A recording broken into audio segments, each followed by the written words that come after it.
What's going on, everyone? Welcome to the Tuesday, November 14th edition of the NBA Lineup Generator video. I'm your host, Adam Scherer. You can follow me on Twitter at ShipMyMoneyDFS. We have 10 NBA games tonight. We've already had a bunch of news break during the day that we weren't necessarily expecting. So the slate already looks different than it did for anyone who watched my strategy show this morning. And we probably will have more information throughout the day. So be sure to tune into the deeper dive and live before lock later on for up-to-date information. But for now, we are going to take a look at this 10-game slate as it currently stands using our lineup generator tool. But before we get into that, make sure that you like the video on YouTube, give it a like on Twitter as well. Subscribe to our YouTube channel and hit the notification bell to be alerted when our shows go live. As always, we're going to look at DraftKings and FanDuel using the lineup generator. If you're not familiar already with this tool, it is a tool on our site. It's available for you to subscribe to for $14.95 a week. More on that later, but it is essentially going to give you the end results using our data, our player projections, ownership projections, simulation models, all of that working on the back end to provide you with quality lineups that we project to be profitable over the long run. Essentially, it sort of works like a dating app. You get a lineup, you decide if you like it or don't like it, and then you can just keep going. You can choose up to 20 lineups to export to DraftKings or FanDuel. So perfect for 20 max players, lower bankroll guys, single entry, 3 max, all of that type of stuff. Great tool for anyone playing those contests. And we're going to start on DraftKings today. And the first option you have is to choose the type of lineup that you want. All lineups, chalky lineups, balanced lineups, or contrarian. I'm going to choose contrarian, keeping larger field tournaments in mind. That's what you would most want to be looking at there. And we can look at how those lineups are constructed. Here, you have the option to select a player. I'm not going to do that, but if maybe you're playing one lineup, you want whoever, Bogdanovic, save yourself some time, click that, and every lineup that is presented to you will have Bogdanovic. But I'm going to skip that because I want to see a variety of lineups. Now, when you get the individual lineup here, it's going to give you one lineup at a time. Again, these are lineups that simulate out as profitable lineups using our data.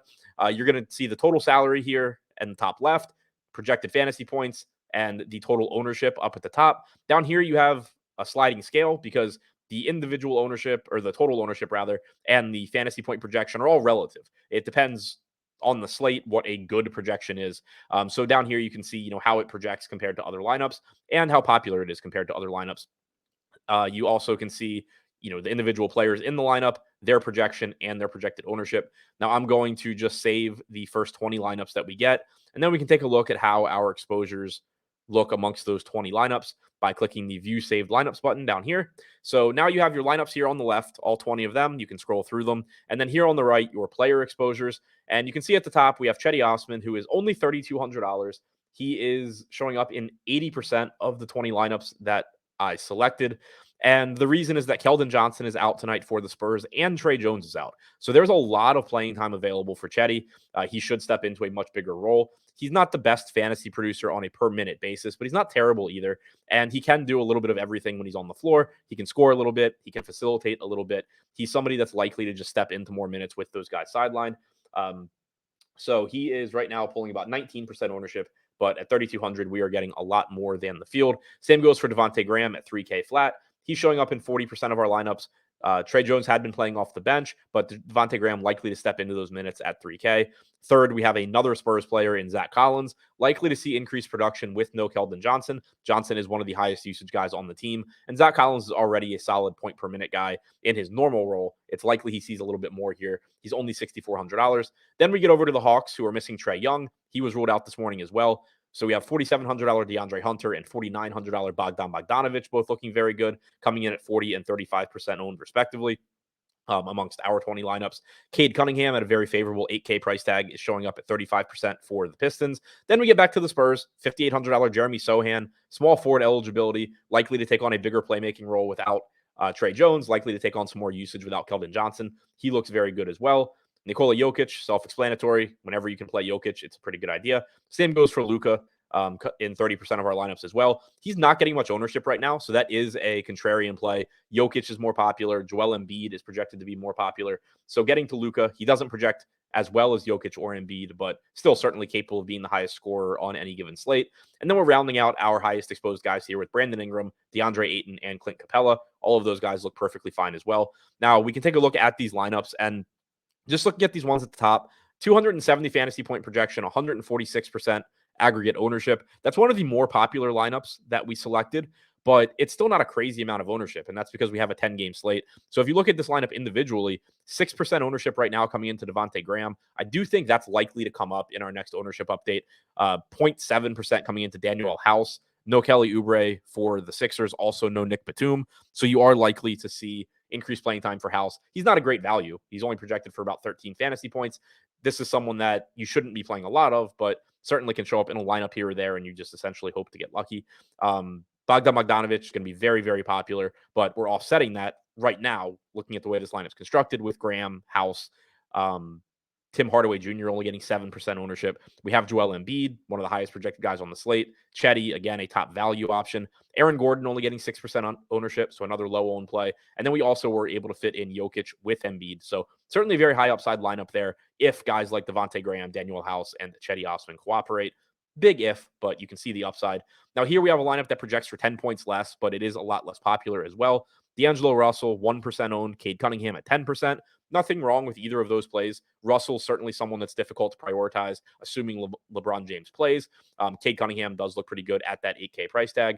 We have Chetty, Karl Anthony Towns, again, a high upside contrarian play. Clint Capella also only getting 10% ownership at 5,600. Doug McDermott, 3,300, 7% owned. You're going to see a lot more ownership coming into guys like Chetty, but using Doug McDermott at lower ownership certainly can work out as well. Jeremy Grant and Aaron Gordon rounding out that lineup. So a much more contrarian lineup, a lot more balanced than the one before. And I think that just goes to show that there are multiple ways to do this. Both of these project as profitable lineups long term. Now we're going to switch over to the FanDuel side. But before we do that, as I mentioned before, you are able to use this tool on your own. It's $14.95 per week. There's a link below on YouTube. I will also tweet a link below this if you're watching on Twitter. It's the best, most cost-effective way for you to get access to our tools. It is utilizing our player projections, ownership projections, simulation models, all of that stuff that are available at higher price points if you want to use those full tools, which I highly recommend if it makes sense for your game. But for a lot of people, paying $200 a month for a simulation model doesn't make a lot of sense. If you're playing 20 lineups in the $4 contest on DraftKings, you're spending $80 a night, you're going to have a really, really difficult time making money if you're outlaying $200 just to get access to your lineups, basically. So here, a lot lower price tag, and you're getting the end result of using all of that data. And you do still have customization options, which I'll show you some more of as we get into FanDuel. Again, going to look at contrarian lineups. We're not going to lock anybody. And I'm going to just select the first 20 lineups the same way that I did for DraftKings. But like I said, I will show you a couple of customization options that I didn't on the DraftKings side. And the first, we have DeAnthony Melton coming in here at the top at 75%. Let's say you like DeAnthony Melton. He's clearly a good play tonight at 5,200. He's projected right now to be the fourth highest owned guy on FanDuel. But let's say you don't want 75%. You feel better just, getting 50%. If you just click DeAnthony Melton's name over here, it's going to highlight all of your DeAnthony Melton lineups at the top. You can go through and either scroll down and just discard the lineup until you're down to, say, 50% DeAnthony Melton, and then go down here to get more lineups and just select lineups that don't have DeAnthony Melton. You'll end up at whatever percentage you wanted. Or you can just go in and here on the right-hand side, next to the player's projection and ownership, you can click the arrows and it's going to give you a list of every player at that position. You can see that this lineup had $100 left over and DeAnthony Melton cost $5,300. So you're going to want to scroll down until you get to players in that price range. Buddy Hield, Cole Anthony, Tim Hardaway, Alec Burks. These guys are all viable plays that you can switch to. You have their projection right in front of you. You have their ownership right in front of you. So if you just really didn't want DeAnthony Melton, but you love every other part of this lineup and don't want to change anything, just click Tim Hardaway and now you have him. So there are ways for you to customize, even though you're not using the full Sims tool or projections or any of that, you still have all of that available to you. Now, looking at this top lineup, 313 fantasy point projection, 182% projected ownership. Getting to Jordan Clarkson as a relatively contrarian play. Marcus Smart for Memphis at 6K, very reasonable price tag. Hawkins is still only 5,100. The Pels could be significantly shorthanded tonight. They are still without CJ McCollum, but they're also without Larry Nance now, and we have a Q tag on Herb Jones. So Hawkins just could be locked into even more minutes than usual. But either way, should be in the starting lineup and looks good at that price tag. Melton, as I mentioned, should get plenty of playing time with no Batum or Kelly Oubre. He's only $5,200. You have Shadon Sharp at a very reasonable $6,800 price tag at a weak small forward position. He's getting 48% ownership. We have an interesting contrarian play here in Tobias Harris, 6,900, 5% owned. Certainly has upside, even though he is clearly the third guy behind Tyrese Maxey and Joel Embiid.